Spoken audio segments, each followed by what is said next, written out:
The honourable member for Saanich Gulf Islands. Thank you, Mr. Speaker.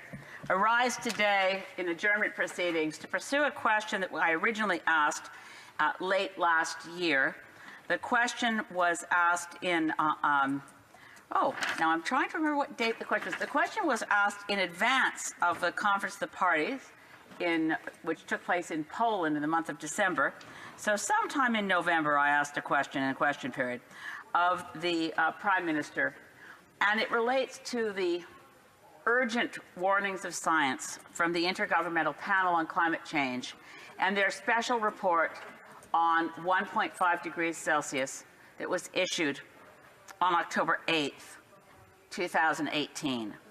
Now, it quite often happens that when people refer to this report, it gets called a doomsday report. It gets called a serious wake-up call. I think, again, in this House, I want to lay out why that report is so important.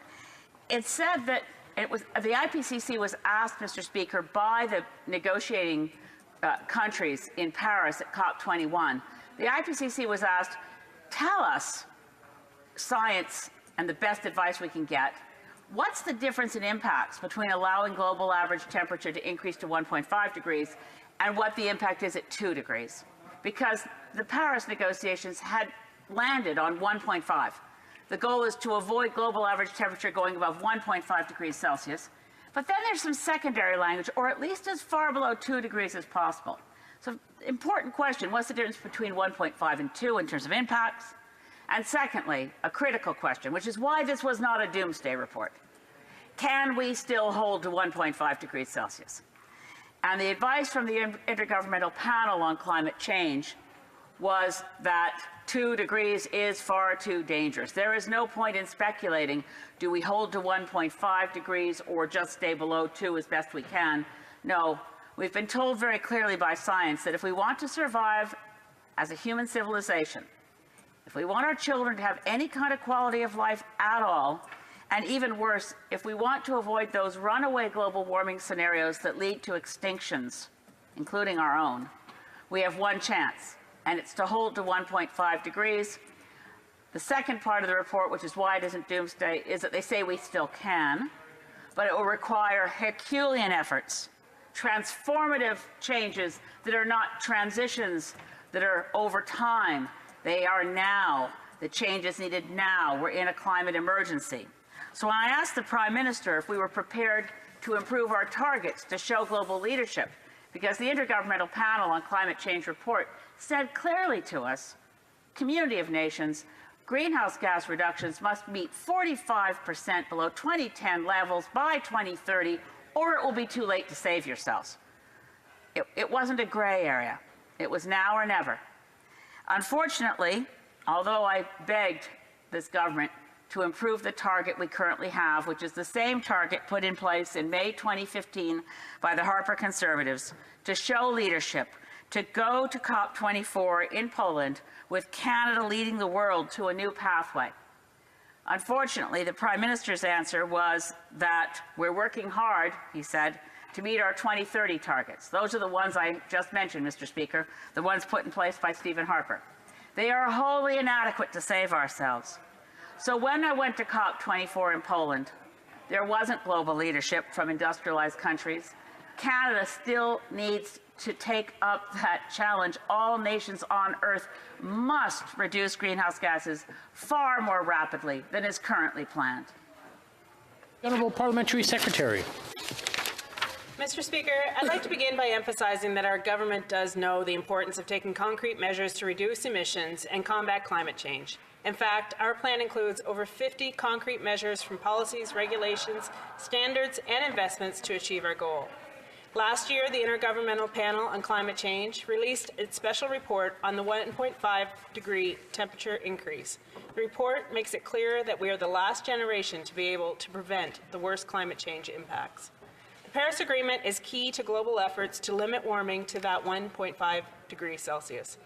That is why, immediately following Paris, the government established the Pan-Canadian Framework on Clean Growth and Climate Change to position Canada to meet our Paris Agreement greenhouse gas emissions reduction targets of 30% below 2005 levels by 2030.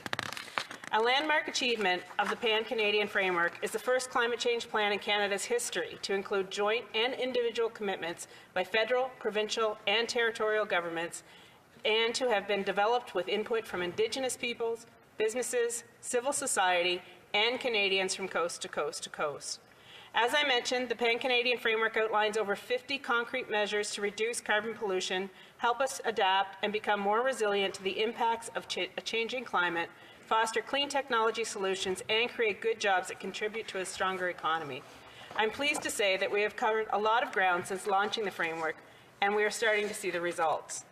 To date, we have developed a pan-Canadian approach to pricing carbon pollution, as well as new policies, programs, and regulations to reduce emissions in every sector of the economy, including regulations for coal and natural gas-fired electricity, regulations to reduce methane emissions in oil and gas sector, measures to increase the use of low-carbon fuels, and funding for clean technology and energy efficiency.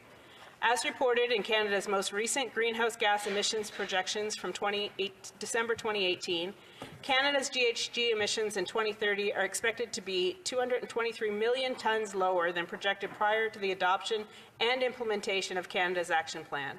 This improvement in Canada's emissions outlook reflects the breadth and depth of the Pan-Canadian Framework.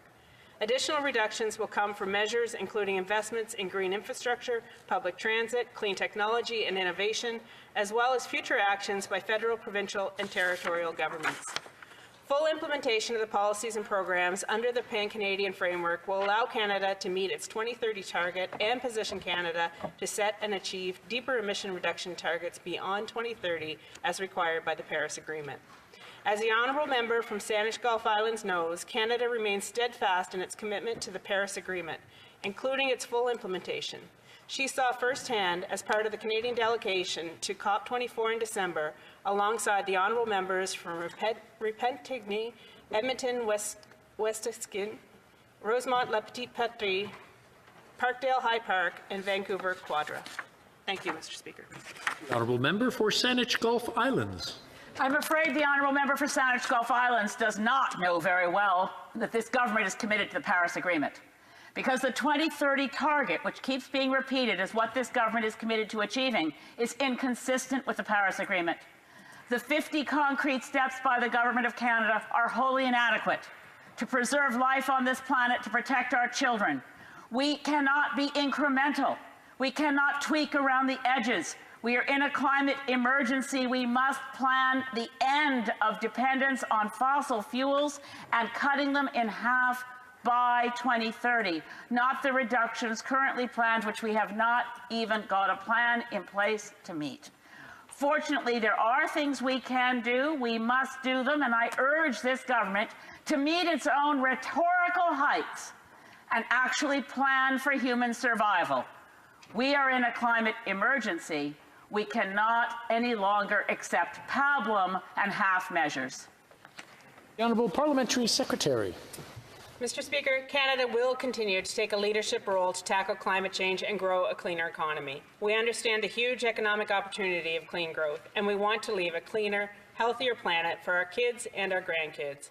At COP24, Canada did play a leading role in the negotiations to secure robust guidance for the implementation of the Paris Agreement, which sets the foundation for raising global ambition on climate change for generations to come. The Paris Agreement will ensure that all countries take greater, more transparent action on climate change in order to limit global temperature increase and adapt to the impacts of climate change. Thank you, Mr. Speaker.